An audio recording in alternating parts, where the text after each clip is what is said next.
আজ আমি কথা বলবো এমন একটি জায়গা নিয়ে যেটি শুধুমাত্র কলকাতার গর্ব নয়, বরং বাঙালিয়ানার অন্তরাত্মা, কুমোরটুলি, যা অবস্থিত আমাদের ঐতিহাসিক শোভাবাজার সুতানুটি অঞ্চলে। শোভাবাজার সুতানুটির প্রাণকেন্দ্র কুমোরটুলি কোনো সাধারণ পাড়া বা গ্রাম নয়, এটি একটি জীবন্ত শিল্পগাথা।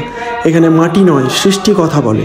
এখানকার প্রতিটি গলি, প্রতিটি ঘর যেন এক একটি শিল্পশালার মতো, যেখানে কুমোরদের হাতে গড়ে ওঠে দেবত্বের রূপ, মা দুর্গা সহ নানা দেবদেবীর প্রতিমা। এই পাড়ার নামের মধ্যেই লুকিয়ে আছে এর পরিচয়।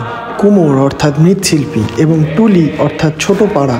শত শত বছর ধরে এখানকার শিল্পীরা গঙ্গার মাটি ব্যবহার করে যে নিপুণ দক্ষতায় প্রতিমা তৈরি করেন, তা শুধুমাত্র কলকাতায় নয়, সমগ্র বিশ্বের কাছে কুমোরটুলিকে খ্যাতি এনে দিয়েছে। দুর্গাপূজার আগে কুমোরটুলির চিত্রই আলাদা হয়।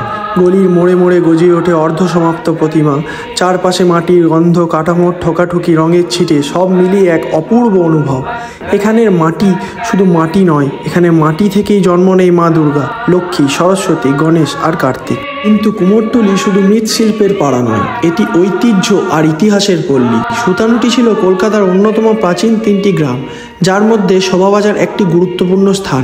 এখানেই অবস্থিত শোভাবাজার রাজবাড়ি, যা দুর্গাপুজো একসময় কলকাতার সামাজিক ও সাংস্কৃতিক রেনেসাঁর সূচনা করেছিল। এছাড়া একসময় এই অঞ্চলে ঘরে ঘরে বাজত রেডিও, আকাশবাণীর নাটক, সঙ্গীত, খবর, এইসবের মাধ্যমে কুমোরটুলির শিল্প আর সংস্কৃতির মধ্যে গড়ে উঠেছিল এক গভীর সংযোগ, যার রেশ এখনও আমরা এই অঞ্চলে গেলে পাই।